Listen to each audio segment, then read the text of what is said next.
Depois de um bom tempo, né, da semana passada que a gente não teve estudo, nós retomamos os trabalhos em torno do livro Depois da Morte, de Leon Denis, e, como nós havíamos prometido, a sequência do nosso estudo, após estudarmos as religiões do passado, né, falando um pouquinho sobre os gregos, os egípcios, os gauleses, né, e os indianos também. Agora nós vamos entrar no cristianismo, que é a religião que, muito mais do que curiosidade, é a religião que importa para nós aqui do Ocidente, né, já que nós somos influenciados diretamente por ela. Então vamos aqui conhecer um pouquinho da história da formação dessa religião. É um estudo um pouco extenso, talvez aqui nós levemos 2 estudos para poder fechar esse tema, mas certamente ele vai trazer para nós bastante informação e satisfazer também muitas curiosidades a respeito dessa religião. Então vamos em frente, iniciando aqui o nosso trabalho. O item número 6, o cristianismo. Leon Denis começa trazendo para nós a seguinte informação. Conforme a história, é no deserto que ostensivamente aparece a crença no Deus único, a ideia-mãe de onde devia sair o cristianismo. Através das solidões pedregosas do Sinai, Moisés, o iniciado do Egito, guiava para a terra prometida o povo, por cujo intermédio o pensamento monoteísta, até então confinado nos mistérios, ia entrar no grande movimento religioso e espalhar-se pelo mundo. Ontem, por acaso, nós fizemos um estudo na Sala Espiritismo Net Brasil, falando sobre os fenômenos mediúnicos através da história, através dos tempos. E aqui nós encontramos uma passagem, naquele texto, na apostila do ESD, encontramos uma citação interessante do livro No Invisível, também de Leon Denis, onde ele falava sobre exatamente esse fato de Moisés ter sido um iniciado nas práticas ocultas do Egito, já que o seu sogro era um grão sacerdote daquela religião. Então Moisés, quando iniciou toda a peregrinação, né, o êxodo que levava o povo hebreu do Egito até a Terra Prometida, e ali então ele praticava, né, a sua fé, não apenas sustentada por aquilo que a religião egípcia trouxe para ele, de falar, por exemplo, sobre a vida após a morte, de falar sobre o intercâmbio do mundo físico com o mundo espiritual. Ele também, através de contatos mediúnicos, né, de experiências mediúnicas ostensivas, vivenciou novas e novas experiências. Então nós temos ali uma série de relatos que nesse período de transição de um local para outro, nós tivemos ali não apenas as experiências mediúnicas vividas ostensivamente, mas também uma tentativa de regulamentação por parte de Moisés, trazendo, por exemplo, lá no Deuteronômio e também no Levíticos, que são 2 livros importantes que tratam das leis hebraicas daquela época, falava sobre proibições de comunicação com os mortos, falava sobre necromantes, falava sobre adivinhações, né? Tudo isso porque eram práticas que aconteciam naquela época, motivadas por objetivos fúteis, objetivos pessoais, materialistas, né? E da mesma forma também chegava a ideia do charlatanismo, da manipulação e tudo mais. Então Moisés era um grande conhecedor dessa arte, iniciado lá no Egito, para depois transferir esse conhecimento para o próprio povo que viria a ser depois, né?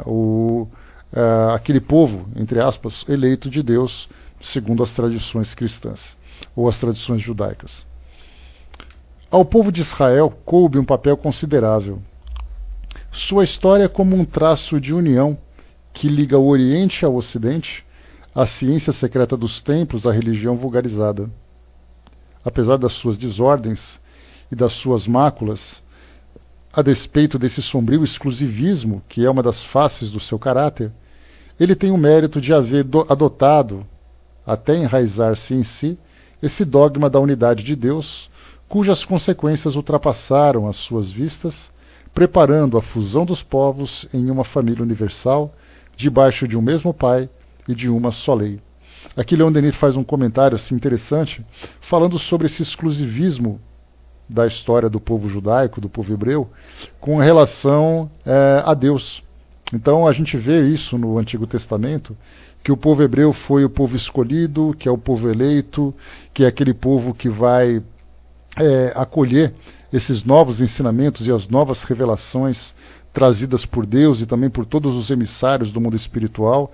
Então a gente via nisso aquela ideia da presença do povo hebraico, que consequentemente depois do povo judeu, conquistando terrenos em nome desse Deus, seguindo para a terra prometida em nome desse Deus, enquanto que as demais religiões viviam seu politeísmo, né, e todas as suas tradições, diferentemente desse povo, que considerava realmente, como foi colocado aqui por Leon Denis, a despeito desse sombrio exclusivismo que é uma das faces do seu caráter. Né? Então esse exclusivismo realmente do povo hebraico. Né? E também depois o mérito de haver adotado, até enraizar-se em si, esse dogma da unidade de Deus. Então nós temos ali, por exemplo, os sacrifícios nos altares, a circuncisão, todos os rituais, que mostra realmente essa ligação muito íntima que aquele povo teve com Deus naquele passado, provocando, inclusive, né, as imagens, os rituais, as práticas, né, Sandra? Muita coisa que marca a presença do judaísmo na história da humanidade, principalmente no Oriente Médio, e também a grande influência exercida aqui no nosso mundo ocidental. Mas isso teve naquele passado, como a gente sempre lembra, todas as grandes mudanças que acontecem em nossa sociedade, ou em nossa humanidade, né, sejamos um pouco mais abrangentes, nós lembramos que há necessidade de um processo de transformação. Não é algo que simplesmente acontece de uma hora para outra. E esse processo de transformação ele começa exatamente de um modo radical, né, onde há necessidade de quebrar muitos paradigmas, de quebrar muitas tradições, muitas condutas, para depois sendo assimilado naturalmente, como foi que aconteceu com o próprio cristianismo. Né? O cristianismo acabou se impondo diante de um contexto histórico bastante turbulento, que era a época do domínio romano, e também da cultura do politeísmo, da influência política e social que havia na época. Os povos, as sociedades que formavam os cristãos primitivos, primeiro se reuniam ocultamente, porque eram perseguidos na época, depois começaram a se estabelecer como grupo, se estabeleceram como instituição, formaram uma igreja e hoje é aceita naturalmente. Então é um processo que acontece gradualmente, né, promovendo essa mudança, e acontece também a longo prazo, não é algo que acontece de uma hora para outra. Basta a gente lembrar, por exemplo, que Moisés viveu há 12 séculos antes da vinda de Jesus, e nesse período de 1.200 anos, nós tivemos ali as várias histórias, os vários eventos que foram se sucedendo, até chegar um momento em que o judaísmo tinha se estabelecido naquela região e que depois viria a ser, né, através dessa ruptura, viria a ser depois o cristianismo também. Então tudo acontece no início de um modo radical, vai se transformando através de vários eventos, até chegar um momento em que é aceito com naturalidade, né? Que continua. Aliás, a doutrina espírita também faz a mesma coisa. No início, acabou se impondo pela análise, pelo fenômeno, foi combatida, depois foi criticada, e depois começa, então, a ser vista de um modo mais natural do que foi naquele passado. Essa perspectiva grandiosa e extensa somente foi reconhecida ou pressentida pelos profetas que precederam a vida do Cristo. Mas esse ideal oculto, prosseguindo, transformado pelo Filho de Maria, dele recebeu radiante esplendor, também comunicado às nações pagãs pelos seus discípulos. A dispersão dos judeus ainda mais auxiliou na sua difusão. Segundo sua marcha através das civilizações decaídas e das vicissitudes dos tempos, ele ficará gravado em traços indeléveis na consciência da humanidade. Né, a gente lembra que os cismas que aconteceram, a diáspora também, que são eventos que marcaram o povo judeu, né, ou seja, aquele espalhamento que tiveram por falta, né, por perseguição, por falta de uma terra que fosse considerado o seu lar, né, porque a gente lembra que até 1948, né, o povo judeu não tinha um país estabelecido, embora fosse um povo que tivesse uma união muito forte em torno da religião. Aliás, foi isso que sustentou, segundo os historiadores mostram na atualidade, isso que sustentou a união desse povo, tudo em torno da fé.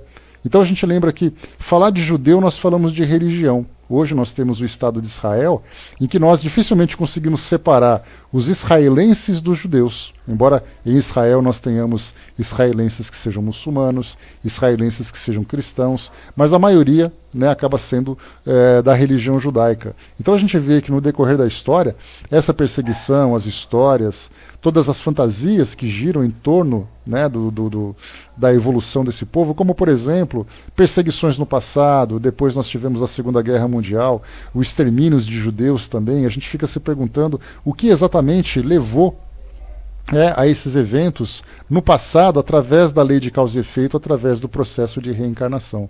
Então muita coisa ainda desperta a nossa curiosidade e as respostas não chegam para nós de modo claro. Mas o que é importante nós lembrarmos é que essa sociedade se fortaleceu em torno dessa fé, em torno dessa crença que girava em torno principalmente do monoteísmo e dessa ligação mais íntima com Deus, e acabou gerando também a influência de um modo geral na sociedade ocidental principalmente. Eu continuo. Um pouco antes da era atual, à proporção que o poder romano cresce e se estende, vê-se a doutrina secreta recuar, perder a sua autoridade. São raros os verdadeiros iniciados. O pensamento se materializa, os espíritos se corrompem. A Índia fica como adormecida num sonho. Extingue-se a lâmpada dos santuários egípcios e a Grécia, senhorada de seus retóricos e pelos sofistas, insulta os sábios, proscreve os filósofos, profana os mistérios. Os oráculos ficam mudos. A superstição e a idolatria invadem os templos. E a orgia romana se desencadeia pelo mundo, com suas saturnais, sua luxúria desenfreada, seus inebriamentos bestiais. Do alto do Capitólio, a prostituta saciada domina povos e reis. César, imperador e Deus, se entroniza numa apoteose ensanguentada.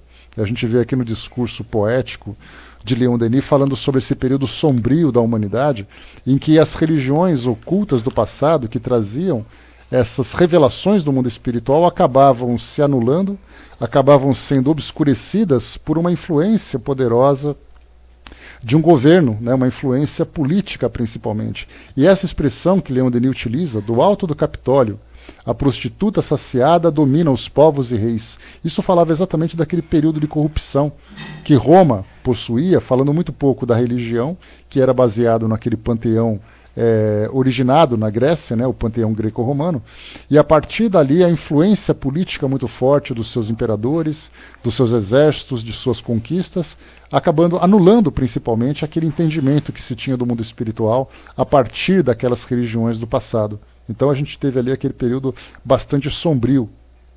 E depois nós tivemos, com a chegada de Jesus, uma nova revolução, muito mais do que uma revolução social, uma revolução espiritual também. E aqui continua para nós. Aliás, quando se lê, para quem gosta de leitura, né, uma leitura bastante interessante, é o livro As Centúrias, de Nostradamus, que fala sobre as suas previsões, né? E nessas previsões ele falava exatamente sobre a previsão da queda do Império Romano, né, que já havia acontecido, mas ele falava também sobre o crescimento e a queda da própria Igreja, que naquela época da Idade Média tinha um poder muito grande, não apenas um poder político, mas um poder também religioso através do exercício do Tribunal do Santo Ofício, aquelas perseguições religiosas. Então, para quem gosta de leitura, As Centúrias é muito interessante, embora se fale muito de uma forma muito enigmática, não deixa de ter a sua curiosidade. Então fala sobre a serpente de 7 chifres, então fala também sobre essa questão que Leon Denis colocou sobre a prostituta saciada. Então são expressões utilizadas naquela época que falavam exatamente, inicialmente de Roma, como sendo um império corrompido, e depois a própria Igreja se deixando corromper na Idade Média, também pela influência do poder, né, na mesma região. E continua. Entretanto, nas margens do Mar Morto, alguns homens conservavam no recesso a tradição dos profetas e o segredo da pura doutrina. Os essênios, grupo de iniciados cujas colônias se estendem até o Vale do Nilo, abertamente se entregam ao exercício da medicina. Porém, o seu fim real é mais elevado. Consiste em ensinar a um pequeno grupo de adeptos as leis superiores do universo e da vida. Sua doutrina é quase idêntica à de Pitágoras. Admitem a pré-existência e as vidas sucessivas da alma.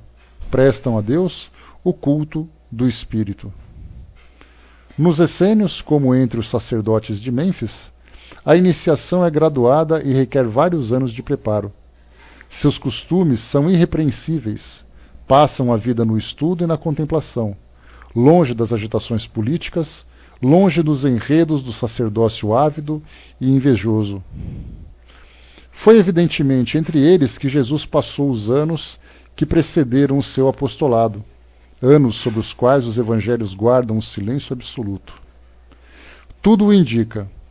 A identidade dos seus intuitos com os dos essênios, o auxílio que estes lhe prestaram em várias circunstâncias, a hospitalidade gratuita que, a título de adepto, ele recebia, e a fusão final da ordem com os primeiros cristãos, fusão que saiu cristianismo esotérico.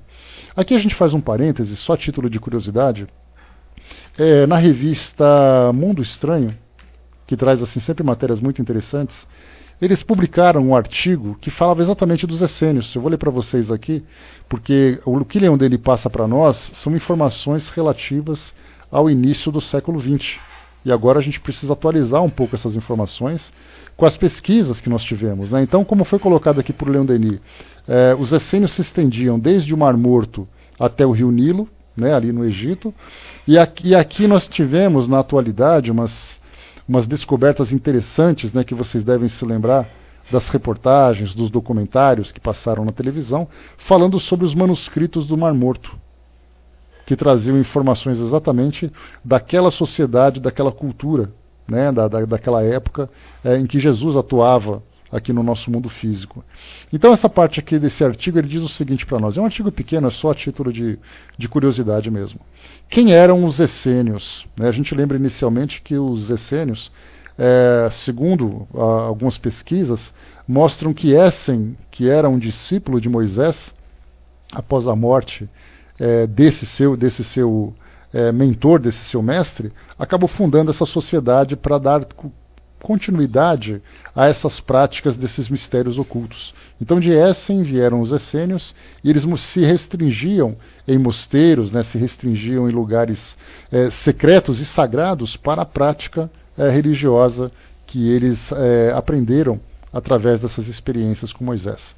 Então o artigo diz o seguinte: eram adeptos de uma seita judaica que existiu na Palestina, no Oriente Médio, entre os séculos 2 a.C. e 1 depois de Cristo.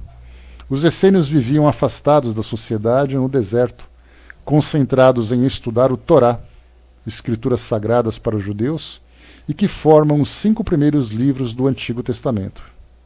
Jejuar, rezar e realizar rituais de purificação numa espécie de comunismo primitivo, no qual todos os bens eram propriedade coletiva.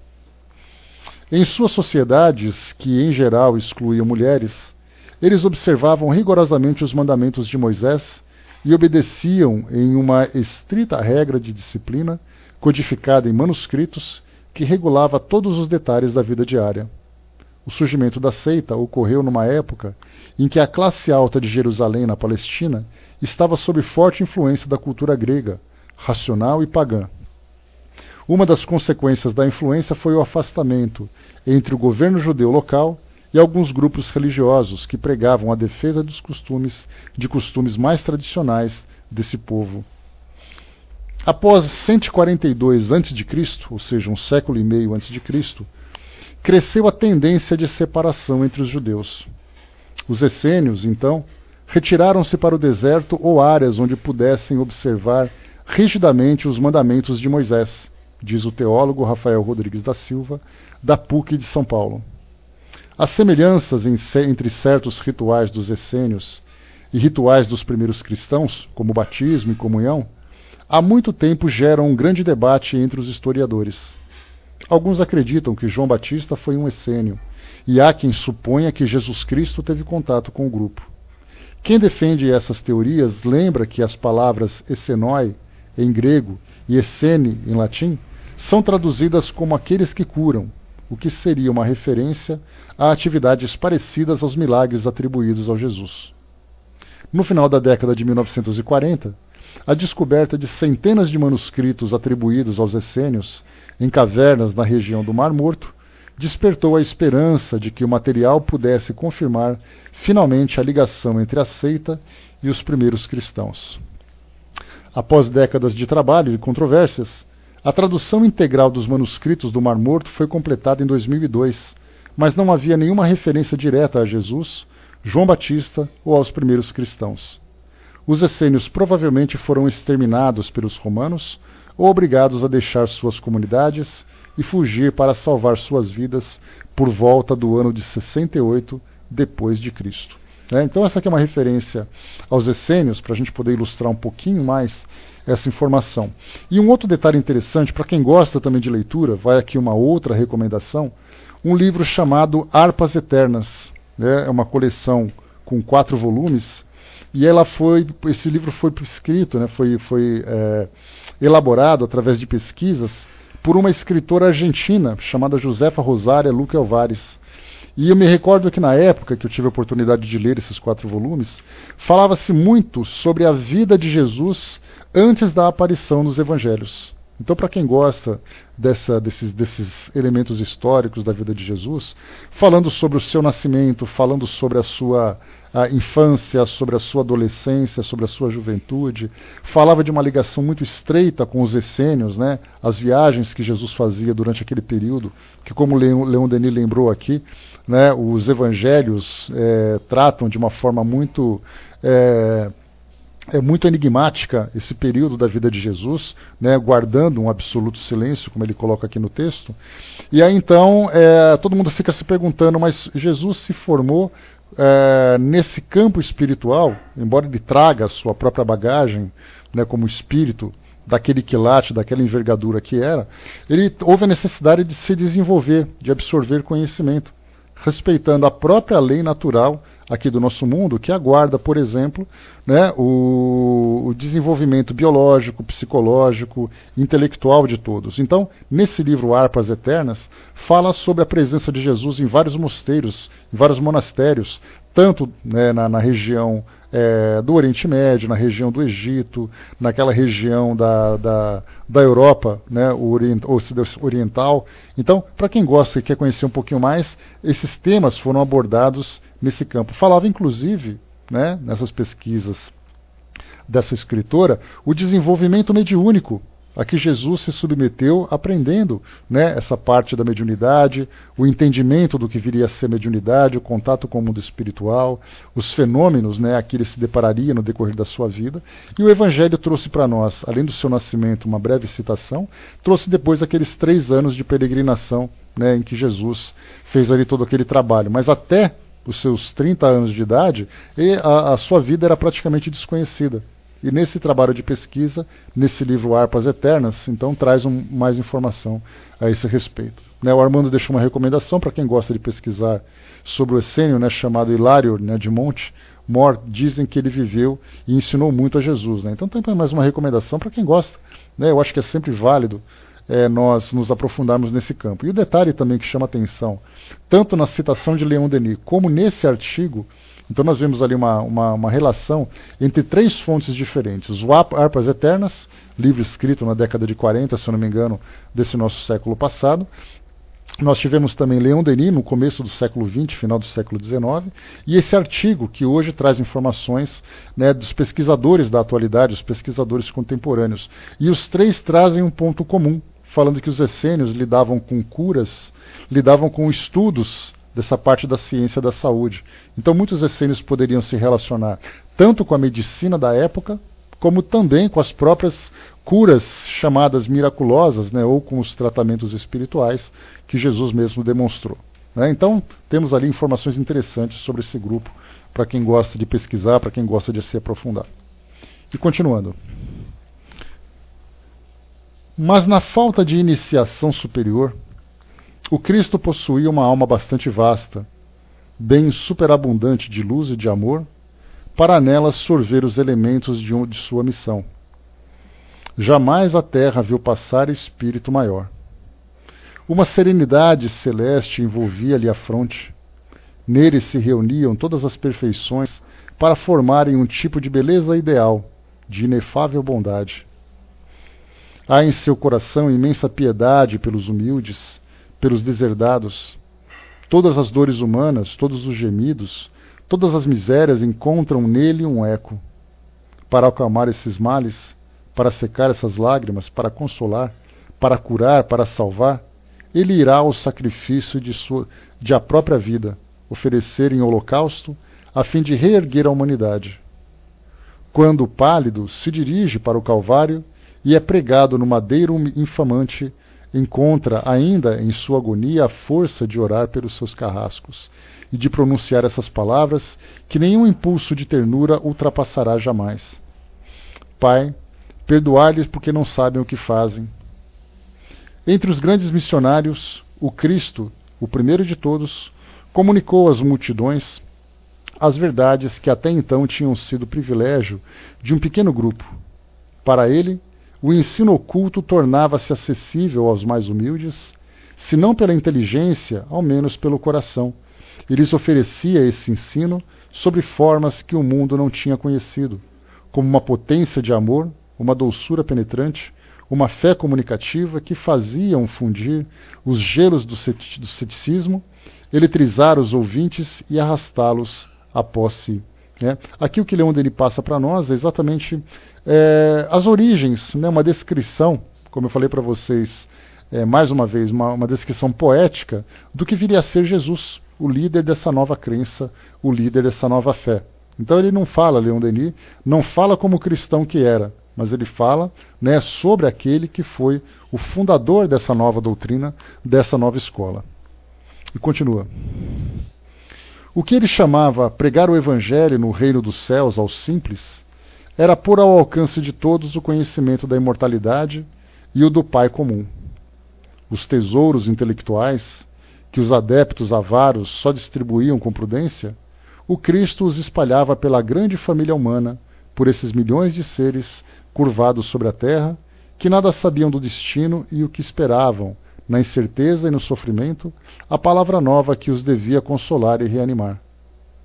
Essa palavra, esse ensino, ele distribuiu sem contar, e lhes deu a consagração do seu suplício e da sua morte. A cruz, esse símbolo antigo dos iniciados, que se encontra em todos os templos do Egito e da Índia, tornou-se, pelo sacrifício de Jesus, o sinal da elevação da humanidade, tirada do abismo das trevas e das paixões inferiores, para ter, enfim, acesso à vida eterna e vida das almas regeneradas. O Sermão da Montanha condensa e resume o ensino popular de Jesus. Aí se mostra a lei moral com todas as suas consequências. Nele os homens aprendem que as qualidades brilhantes não fazem sua elevação nem sua felicidade, mas que só poderão isso conseguir pelas virtudes modestas e ocultas, a humildade, a bondade e a caridade. E aqui uma citação que Leon Denis coloca: bem-aventurados os pobres de espírito, porque é para eles o reino dos céus. Bem-aventurados os que choram, porque serão consolados. Bem-aventurados os que têm fome de justiça, porque serão saciados. Bem-aventurados os misericordiosos, porque alcançarão misericórdia. Bem-aventurados os que têm o coração puro, porque verão a Deus. Aqui a gente lembra uma citação muito bacana, atribuída a Mahatma Gandhi, em que ele dizia que se toda a literatura ocidental se perdesse e restasse apenas o Sermão da Montanha, nada se teria perdido. Isso falando da grande elevação moral do conteúdo apresentado por Jesus nos seus evangelhos. E aqui é onde ele continua. Assim se exprime Jesus, Suas palavras patenteiam ao homem perspectivas inesperadas. É no mais recôndito da alma que está a origem das alegrias futuras. O reino dos céus está dentro de vós, dizia Jesus, e cada um consegue realizá-lo pela subjugação dos sentidos, pelo perdão das injúrias e pelo amor ao próximo. Para Jesus, no amor encerra-se toda a religião e toda a filosofia. Amai vossos inimigos, fazei bem àqueles que vos perseguem e caluniam, a fim de que sejais filhos do vosso Pai que está nos céus, que faz com que o sol tanto se levante para os bons como para os maus, que faz chover sobre os justos e injustos, porque se só amardes aqueles que vos amam, que recompensa tereis vós? Esse amor é Deus mesmo que nolo exemplifica, pois os seus braços estão sempre abertos ao arrependido. É o que se depreende das parábolas do filho pródigo e da ovelha desgarrada. Outra citação: assim vosso Pai que está nos céus não quer que pereça um só de seus filhos. Não será isso a negação do inferno, cuja ideia se atribuiu a Jesus? Se o Cristo mostra algum rigor e fala com veemência, é a esses fariseus hipócritas que torcem a lei moral, entregando-se às práticas minuciosas de devoção. A seus olhos é mais louvável o samaritano cismático do que o sacerdote e o levita, que desdenham socorrer um ferido. Ele desaprova as manifestações do culto exterior e levanta-se contra esses sacerdotes. Mais uma citação: cegos condutores de cegos, homens de rapina e de corrupção, que a pretexto de longas preces devoram os bens das viúvas e dos órfãos. Diz Leon Denis: aos devotos que acreditam salvar-se pelo jejum e abstinência, diz: não é o que entra pela boca que mancha o homem, mas o que dela sai. Aqui a gente lembra aquela passagem, né, onde haveria, né, uma ceia, e aí então eles não lavavam as mãos. E aí os fariseus acabavam criticando, dizendo exatamente que isso seria um pecado. E aí Jesus lança exatamente esse ensinamento. Não é o que entra pela boca que mancha o homem, mas é pelo que sai, né, de suas ideias, de suas palavras.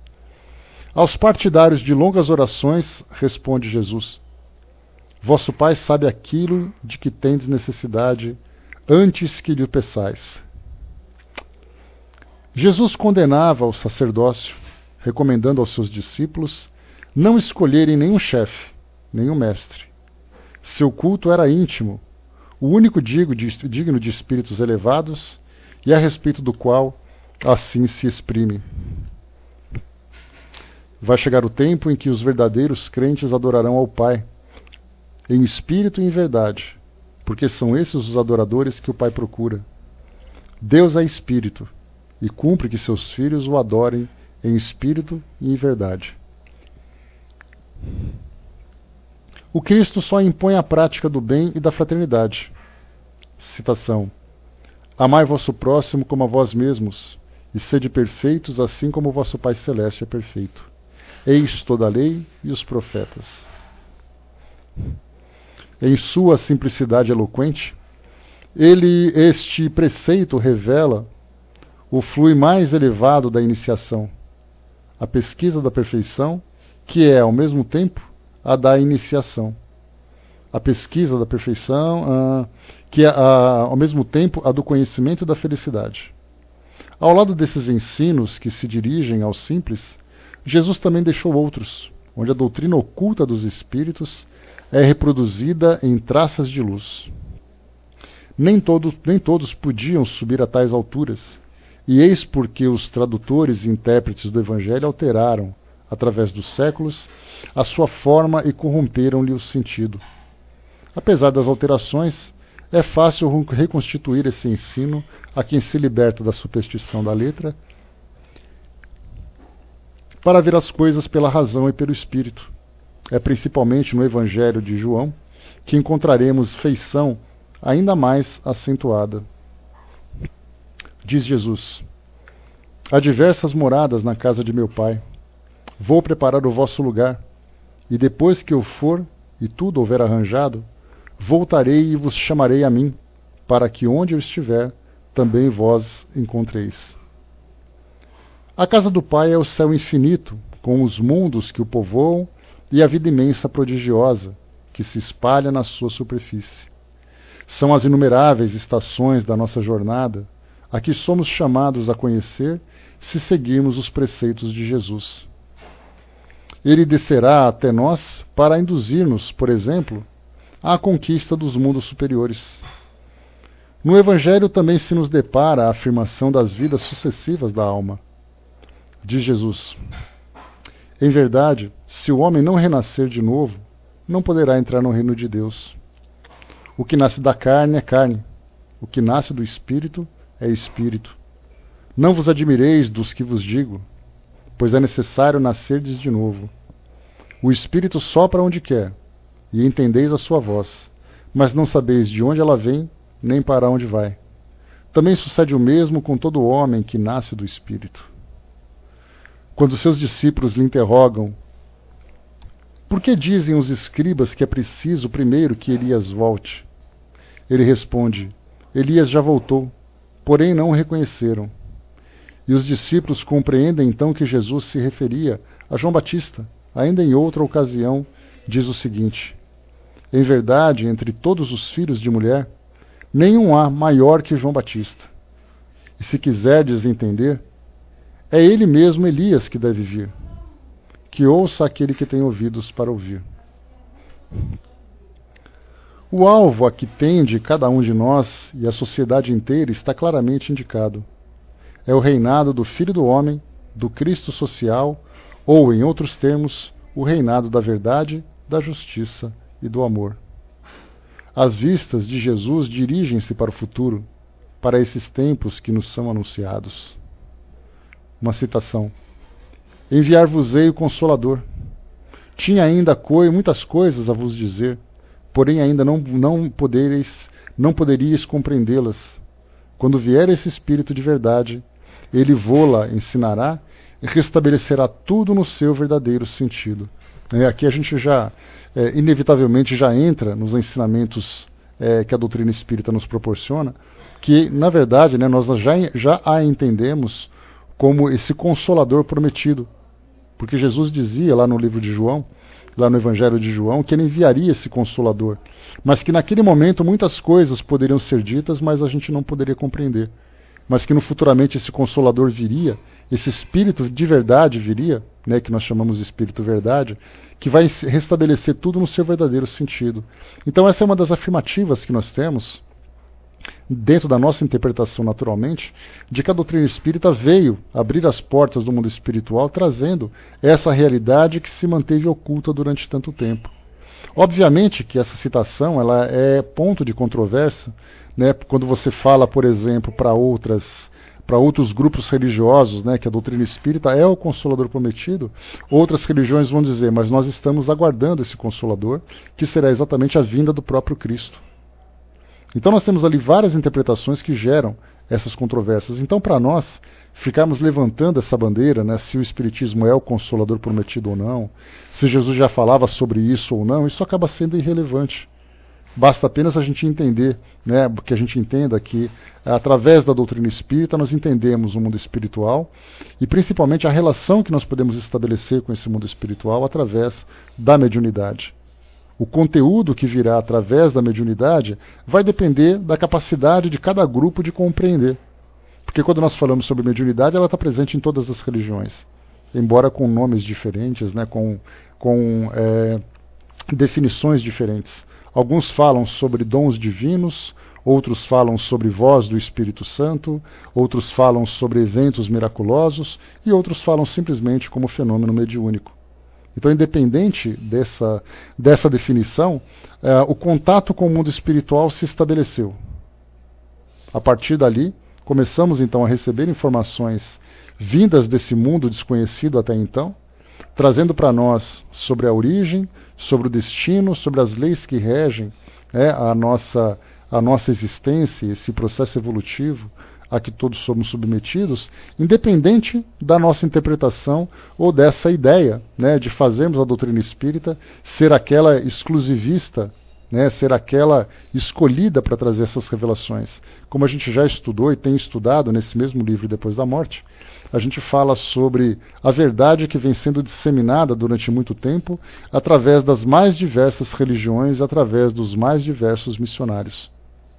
Então a verdade não se encontra restrita numa única doutrina, mas ela se encontra presente em todas. A diferença é exatamente a capacidade que nós deveríamos ter de perceber essa verdade presente e não simplesmente fazer uma interpretação anulando exatamente o seu objetivo, o seu propósito. Então vem através de uma outra escola, vem através de outros médiums e aí fazem uma interpretação simplesmente ignorando aquilo que essa informação deseja transmitir, né? Então, estamos vivendo numa fase em que agora nós temos um mundo espiritual muito mais próximo e a pergunta é, nós temos capacidade de absorver, de compreender aquilo que o mundo espiritual deseja transmitir? Continua para nós aqui, Leon Denis, vamos lá. Algumas vezes o Cristo resumia as verdades eternas em imagens grandiosas, em traços brilhantes. Nem sempre os apóstolos o compreendiam, mas ele deixava aos séculos e aos acontecimentos o cuidado de fazer frutificar esses princípios na consciência da humanidade. Como a chuva e o sol fazem germinar a semente confiada à terra. É nesse sentido que assim se exprimiu. Ele disse, o céu e a terra passarão, porém não as minhas palavras. Jesus dirigia-se, pois, simultaneamente ao espírito e ao coração. Aqueles que não tivessem podido compreender Pitágoras e Platão, sentiam suas almas comoverem-se aos eloquentes apelos do Nazareno. É por aí que a doutrina cristã domina todas as outras. Para atingir a sabedoria, era preciso, nos santuários do Egito e da Grécia, franquear os degraus de uma longa e penosa iniciação, ao passo que, pela caridade, todos podiam tornar-se bons cristãos e irmãos em Jesus.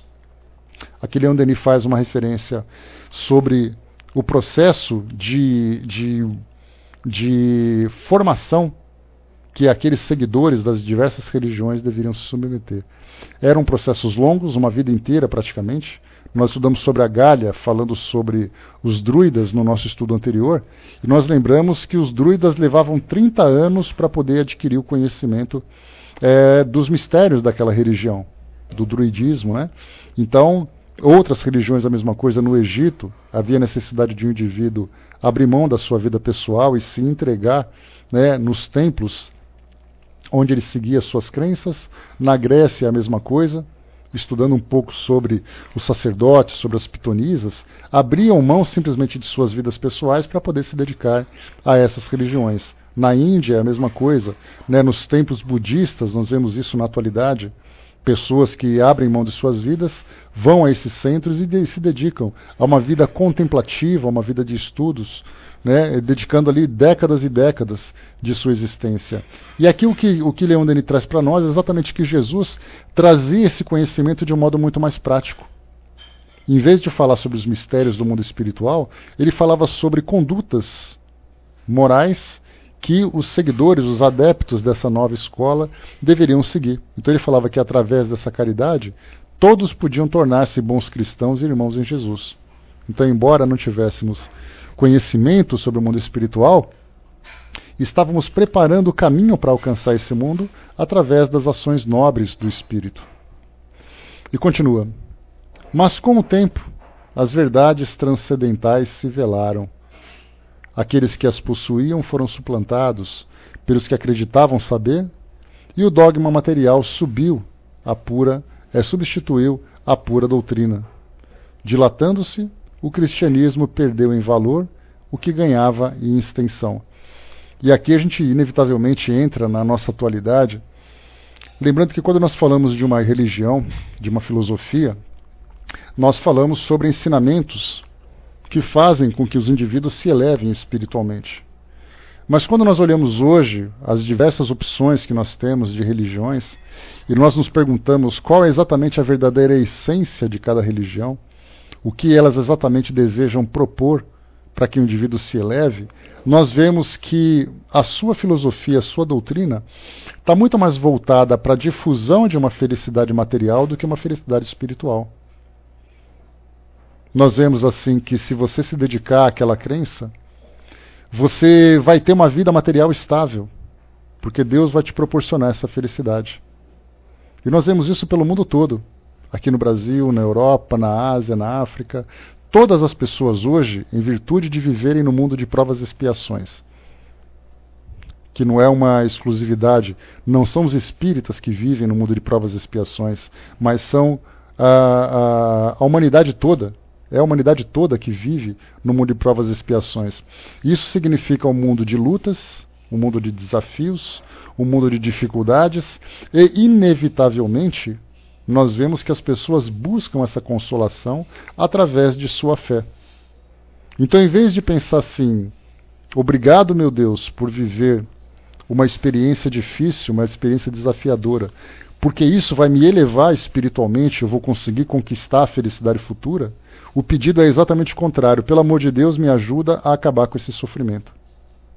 Então nós vemos que o foco hoje, e isso é natural que seja assim, não é uma crítica que nós fazemos, mas uma constatação, porque isso faz parte desse nosso processo evolutivo. Futuramente, nesse mundo de regeneração que nós estamos adentrando, se espera ser exatamente isso. Né? Os desafios, as dificuldades não serão simplesmente dissolvidas das nossas vidas, né? Não desaparecerão de nossas vidas, mas nós teremos uma postura diferente diante delas. Porque nós continuaremos sendo espíritos ainda sendo submetidos a provas, a expiações, a desafios, a testes morais. Mas a nossa conduta, pelo fato de termos uma consciência diferente do mundo espiritual, vai nos posicionar, né, de uma maneira muito mais sólida, muito mais objetiva diante dessas dificuldades. E não simplesmente nos deixarmos levar pelo desespero, pelas dificuldades. Então aqui o que Leon Denis coloca para nós, né, retomando aqui o nosso raciocínio, é que o cristianismo acabou se disseminando, ganhando em extensão, exatamente porque oferecia essa consolação material. Deus vai te dar esse conforto, Deus vai te dar essa segurança, Deus vai resolver o seu casamento, Deus vai resolver a sua vida financeira. Mas você não se preocupa mais, saindo do mundo físico, o que exatamente você espera encontrar no mundo espiritual? Porque no mundo espiritual você não vai ter um problema de relacionamento, você não vai ter um problema financeiro, não vai ter um problema de saúde física, nenhum problema social a enfrentar. Mas o que exatamente você espera alcançar? Então nós fazemos um reflexo daquilo que o mundo físico pode nos oferecer de felicidade para aquilo que o mundo espiritual pode nos oferecer também. Tanto que nós pensamos assim, como é o paraíso? Como seria esse suposto paraíso? E aí nós começamos então a trazer, inevitavelmente, uma descrição material do que seria um mundo perfeito. O paraíso é um local onde você tem uma casa confortável, onde você tem um belo gramado, onde você tem uma rede embaixo de um coqueiro, onde você tem um campo de flores. Materializamos o mundo espiritual exatamente porque nós aprendemos, através das diversas existências que nós tivemos aqui e das influências que nós recebemos, que a felicidade é a felicidade que nós alcançaremos aqui no mundo físico. Através do conforto, através da estabilidade, através da segurança material. E como Jesus lembra, né, que a felicidade não é desse mundo, a gente lê essa frase, repete essa frase com tanta insistência, sem nos darmos conta de que de fato a felicidade não é desse mundo, porque nós não conseguiremos encontrar essa felicidade vivendo num mundo material como esse. Nós encontraremos, mais uma vez, a estabilidade, o conforto e a segurança. E isso nós convertemos em felicidade, sendo que na verdade não é a felicidade. Continua Leon Denis para nós aqui, né? Então essa proposta, voltando aqui para o cristianismo, que se perdeu no seu valor, mas ganhou em extensão, é exatamente a fórmula que nós temos hoje de conquistar adeptos. Eu te ofereço uma proposta de estabilidade material, estabilidade financeira. Essa religião é a religião perfeita para todos nós. Até mesmo a doutrina espírita tem essa proposta. Se você frequentar um centro espírita, os espíritos vão te ajudar a se estabelecer, a curar uma doença, a resolver o seu problema. Então nós vemos que dentro da própria doutrina também somos deparados com situações assim, embora numa linguagem mais sutil, numa linguagem não tão ostensiva e tão proselitista, né, de forçar você a se tornar um adepto, convencendo de que convencendo através desse tipo de argumento, nós frequentamos as instituições espíritas também em busca desse mesmo conforto. E é exatamente aí, através do estudo, que nós entendemos que a doutrina espírita é uma doutrina que traz para nós uma conscientização da nossa condição e também valores que vão nos direcionar espiritualmente para essa dimensão mais elevada, mas que isso não nos isentará das dificuldades e dos desafios da vida física. Então nós enfrentaremos, sem dúvida nenhuma, qualquer tipo de dificuldade. Não é a religião que vai fazer com que você sofra menos ou sofra mais. É a sua conduta diante da dificuldade. Porque do contrário, né, a gente sempre pensa assim. Certa vez eu me deparei com uma situação em que um adepto de uma outra religião falava exatamente isso, né? Olha, se você seguir essa filosofia, você vai conseguir alcançar a felicidade. E aí eu comecei a pensar, eu falei, eu me lembro de um pai de um amigo que veio a desencarnar e era daquela religião. E eu penso assim, mas quer dizer então que essa proposta de felicidade eterna vai me isentar dos sofrimentos? Quer dizer que ninguém na minha família vai ter problema com casamento, ninguém na minha família vai sofrer com desemprego, ninguém na minha família vai desencarnar se eu me converter para essa religião? Todos nós seremos eternamente imortais vivendo na materialidade? Então, essa visão, como nós já conversamos, e já até trouxe para vocês aquela pesquisa que falava sobre as migrações entre as religiões, dizendo que muitas pessoas entram em uma religião, passam a se tornar adeptos de uma religião, em busca do alívio de suas dificuldades, de seus sofrimentos. Se por acaso ela não encontra naquela escola, ela vai buscar em outra instituição. E aí então existe essa rotatividade. As pessoas saem de uma religião para outra, não necessariamente em busca de um conhecimento espiritual, mas em busca de um alívio material. E foi isso que aconteceu com o cristianismo naquele período, quando ele começou a se tornar uma instituição de assistência, podemos dizer assim, de assistência social, né, e não simplesmente uma instituição de elevação espiritual. Então ganhou extensão, mas perdeu no seu devido valor. Foi aí que nós percebemos então que aquilo que Jesus trouxe inicialmente para as pessoas, que eram os seus ensinamentos, que eram os seus exemplos, que eram ali todas as suas palavras consoladoras, elas acabaram se transformando em práticas ritualísticas. Então não se preocupa mais, por exemplo, com aquilo que Jesus falava, olhando nos olhos das pessoas.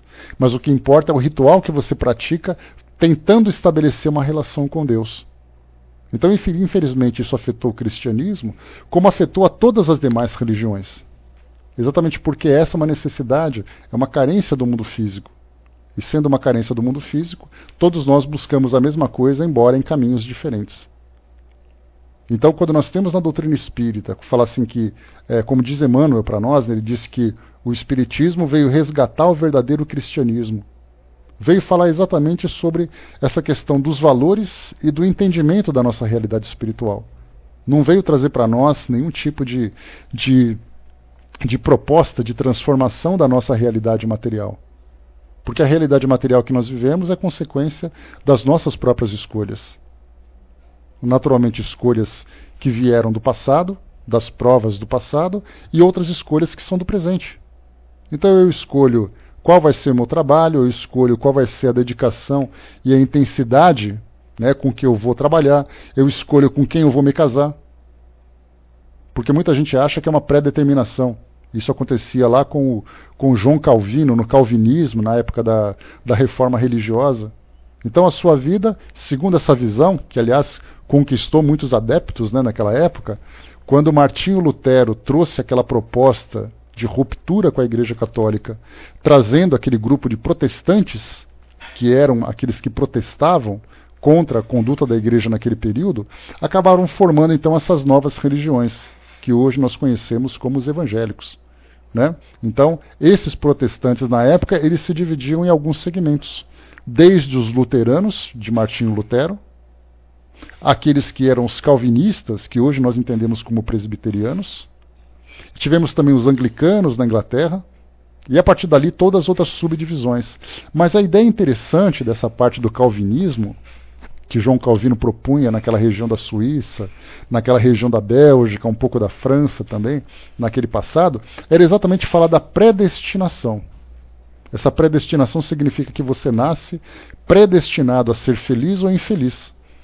Então os nobres daquele período, só para a gente fazer aqui um resgate histórico desse ponto, os nobres se sentiam muito confortáveis naquela época porque eles não viam obrigação nenhuma de doarem-se a si próprios e assim também como doarem seu patrimônio para poder ajudar as pessoas que eram pobres. Se ele era pobre é porque ele foi predestinado a ser pobre. Se eu sou rico é porque eu nasci predestinado a ser rico. Então a predestinação é algo que se fazia presente naquela época e muitas vezes é algo que acontece hoje. E nós vemos isso dentro da própria doutrina. Ah, porque você nasceu programado para casar com aquela pessoa. Houve um planejamento para que você se resgatasse com ela, mas não existe uma obrigação, uma pré-determinação. Nós não perdemos o nosso livre-arbítrio. Existe uma influência muito grande para que a gente siga aquele destino. Mas pensarmos, por exemplo, nessa ideia de que você foi predestinado a viver uma experiência, é muito difícil. E, consequentemente, sofrer com ela também, né, Silvia? Então, vamos lá. E a gente percebe que a gente vai mudando, né? Saindo daquela ideia do materialismo das religiões e começando a resgatar a sua essência espiritual legítima. E continua. A ciência profunda de Jesus vinha juntar-se à potência fluídica do iniciado superior, da alma livre do jugo das paixões, cuja vontade domina a matéria e impera sobre as forças sutis da natureza. O Cristo possuía a dupla vista, seu olhar sondava os pensamentos e as consciências, curava com uma palavra, com um sinal, ou mesmo somente bastando a sua presença. Eflúvios benéficos se lhe escapavam do ser, e à sua ordem os maus espíritos se afastavam. Comunicava-se facilmente com as potências celestes, e nas horas de provação alentava desse modo a força moral que lhe era necessária em sua viagem dolorosa. No Tabor, seus discípulos deslumbrados o veem conversar com Moisés e Elias. É assim mesmo que mais tarde, depois de crucificado, Jesus lhes aparece na irradiação do seu corpo fluídico, etéreo, desse corpo a que Paulo se refere nos seguintes termos, aqui fazendo uma referência a Paulo de Tarso. Há em cada homem um corpo animal e um corpo espiritual. Continua Leon Denis. A existência desse corpo espiritual está demonstrada pelas experiências da psicologia moderna, né, falando sobre o corpo espiritual, juntando, né, André Luiz chama atenção sobre as diversas subdivisões, falando sobre um corpo psíquico, um corpo emocional, um corpo fluídico. Né? Então, eles são elementos ainda que fazem parte dos nossos estudos para compreendermos, mas certamente o que vale nesse ponto é exatamente o entendimento de que o corpo espiritual se diferencia do corpo material. E esse corpo espiritual, que é imortal, que é imaterial, traz ali o registro das experiências vividas por cada indivíduo. Continua. Não podem ser postas em dúvida tais aparições, pois explicam-se por si sós a persistência da ideia cristã. Depois do suplício do Mestre e da dispersão dos discípulos, o cristianismo estava moralmente morto. Foram, porém, as aparições e as conversas de Jesus que restituíram aos apóstolos sua energia e sua fé. Negaram certos autores a existência do Cristo e atribuíram às tradições anteriores ou à imaginação oriental tudo o que a respeito foi escrito. Nesse sentido, produziu-se um movimento de opinião tendente a reduzir as proporções de lenda às origens do cristianismo. Aqui Leon Denis chama atenção sobre as tantas dúvidas que surgem ainda em torno da história da vida de Jesus, exatamente pelo fato de não termos elementos históricos concretos que comprovem a sua existência. Então o que nós temos hoje é uma citação que nós já comentamos, né, a documentação de um senador romano, que falava sobre a existência de um homem que que provocava certos efeitos sobre as pessoas e coisa e tal. E o que nós temos também hoje é como a gente já comentou em estudo anterior, é a própria divisão do nosso calendário antes de Jesus e depois de Jesus. Mas fora isso nós não temos elemento material qualquer que comprove realmente a sua existência. E é o que Leon Denis coloca para nós, que muitos autores colocam em xeque a existência de Jesus. Será que realmente ele existiu? Se existiu, qual foi exatamente a sua realidade? Porque tudo aquilo que nós temos hoje são citações nos evangelhos, que é um livro religioso que não serve como base científica, e elementos históricos que, infelizmente, não são definitivos para comprovar a existência de fato. Então, é aqui que Leon Denis coloca para nós essa questão. É verdade que no Novo Testamento contém muitos erros. Vários acontecimentos por ele relatados encontram-se na história de outros povos mais antigos, e certos fatos atribuídos ao Cristo figuram igualmente na vida de Krishna e na vida de Horus. Aqui, essas duas citações são curiosas, porque quando fala assim, mas a história de Jesus é verdadeira? Qual a história de Jesus? Que nós tivemos ali uma virgem que engravidou através da presença de um anjo, e a partir dali então ele nasceu, depois ele fez as suas peregrinações, foi crucificado, foi executado e marcou a sua história. Se nós pegarmos a história de Krishna, lá na Índia, e de Horus, no Egito, nós teremos duas histórias semelhantes, somando mais uma ainda entre os próprios sumérios. Lá no Oriente Médio, onde hoje é o Irã, o Iraque, nós tivemos uma personalidade que viveu a coisa de 5.000 anos antes de Cristo, que teve uma história muito semelhante. Nasceu de uma virgem, depois ele fez a sua peregrinação, depois ele foi executado, não necessariamente crucificado e tudo mais. Então nós vemos que várias histórias semelhantes de personalidades semelhantes. E é aqui que Leon Denis fala para nós. E ele coloca para nós. Mas também existem outras e numerosas provas da existência de Jesus de Nazaré. Provas tanto mais peremptórias quanto foram fornecidas pelos próprios adversários do cristianismo. Todos os rabinos israelitas reconheciam essa existência, e dela fala o Talmud nos seguintes termos. O Talmud aqui, um livro sagrado dos judeus, né, que é o segundo mais importante, né, depois da Torá. Diz assim para nós: na véspera da Páscoa foi Jesus crucificado, por se ter entregue à magia e aos sortilégios. Então a gente tem citações interessantes. Nesse caso, como eu falei para vocês, historicamente, provas concretas nós não possuímos, mas a existência de Jesus ela é atestada pelos tantos depoimentos que chegam para nós. Depoimentos que vêm entre os judeus, depoimentos que vêm entre os muçulmanos. A religião islâmica considera Jesus e João Batista como dois grandes profetas que ajudaram na formação daquilo que é aquela religião, embora tenham como Maomé o principal profeta das revelações vindas através de Alá, ou através do anjo Gabriel. Então, temos aqui essas citações. Leon Denis diz assim para nós: Tácito e Suetônio mencionam também o suplício de Jesus e o rápido desenvolvimento das ideias cristãs. Plínio, o moço, governador da Bitínia, 50 anos mais tarde, explica esse momento a Trajano, num relatório que foi conservado.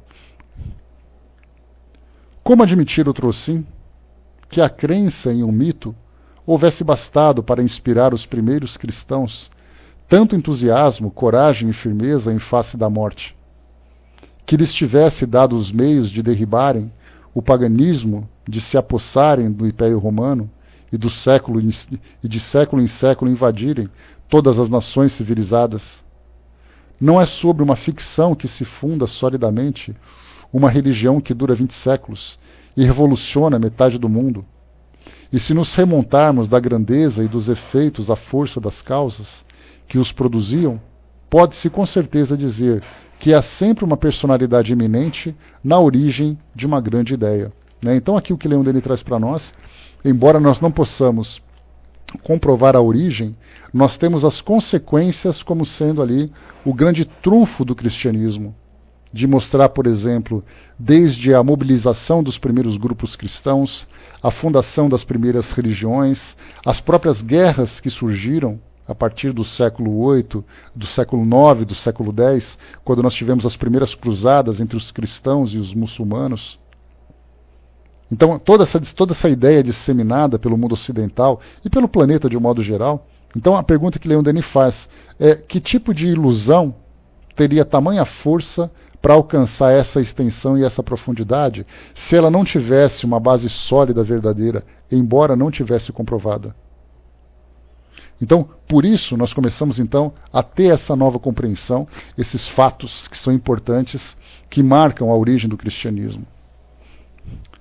Quanto às teorias que de Jesus fazem das três pessoas da Trindade, ou um ser puramente fluídico, uma e outra parecem igualmente pouco fundadas. Pronunciando essas palavras: de mim se afaste esse cálice, Jesus revelou-se homem, sujeito ao temor e aos desfalecimentos. Como nós, sofreu, chorou, e essa fraqueza inteiramente humana, aproximando-nos dele, o faz ainda mais nosso irmão, tornando seus exemplos e suas virtudes mais admiráveis ainda. O advento do cristianismo teve resultados incalculáveis. Trouxe ao mundo a ideia humanitária que os antigos não conheceram em toda a sua plenitude. Tal ideia, encarnada na pessoa de Jesus, penetrou pouco a pouco os espíritos e hoje se manifesta no Ocidente com todas as consequências sociais que se lhe prendem. A esta ideia, ele acrescentava as da lei moral e da vida eterna, que até aí tinham sido somente do domínio dos sábios e dos pensadores. Desde então, o dever do homem seria preparar por todas as suas obras, por todos os seus atos da vida social e individual, o reinado de Deus, isto é, o do bem, o da verdade, o da justiça. Venha a nós o vosso reino, assim na terra como no céu. Mas esse reinado só se pode realizar pelo aperfeiçoamento de todos, pela melhoria constante das almas e das instituições. Essas noções encerram, pois, em si uma potência ilimitada de desenvolvimento, e não nos devemos admirar que depois de 20 séculos de incubação, de trabalho obscuro, elas comecem apenas a produzir os seus efeitos na ordem social. O cristianismo continha, no estado virtual, todos os elementos do socialismo, mas desviou-se deles desde os primeiros séculos, e os princípios verdadeiros, tornando-se desconhecidos pelos seus representantes oficiais, passaram para a consciência dos povos, para a alma desses mesmos que, não se acreditando ou não se dizendo cristãos, trazem inconscientemente em si o ideal sonhado por Jesus. Aqui a gente para um pouquinho, para a gente continuar no nosso próximo estudo, quando se fala sobre os elementos do socialismo. A gente não fala sobre o socialismo político, econômico, comunista, como nós vemos hoje, mas aquela ideia de que todos nós teríamos direitos iguais. Então Jesus, na verdade, muito mais do que um homem de espírito, ele era alguém que promoveu uma grande reforma social naquele período, e foi por esse motivo que ele foi perseguido pelos romanos. Embora tivessem ali as controvérsias com os líderes, né, os sacerdotes da religião judaica, Jesus ele acabou confrontando o Império Romano exatamente por essas ideias revolucionárias, de acabar com a escravidão, de falar sobre a igualdade social. Então, na verdade, Jesus era um grande agitador daquele período dentro desse campo social.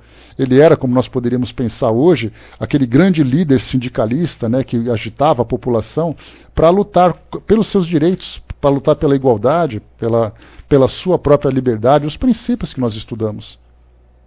Então, né, os fariseus, os saduceus, né, todos os líderes da religião de modo geral. Né, Fuscaldi, bom dia.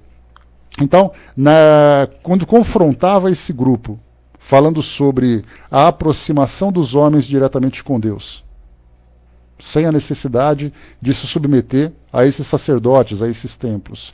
Da mesma forma que, paralelamente, Jesus enfrentava o Império Romano, falando dessas agitações, da grande preocupação que se tinha, um homem que arrastava as massas, um homem que falava sobre a igualdade entre todos os homens, o homem que falava que tanto o escravo como o senhor têm os mesmos direitos perante Deus, isso provocou uma grande agitação. E essa era a ideia do socialismo trazido por Jesus, que falava dessa igualdade. Mais uma vez, não desse socialismo que nós vemos hoje no nosso mundo contemporâneo. Né? Então, daí então colocado para nós, né, que embora não feito diretamente como Jesus esperava, nós estamos seguindo em busca dessa igualdade.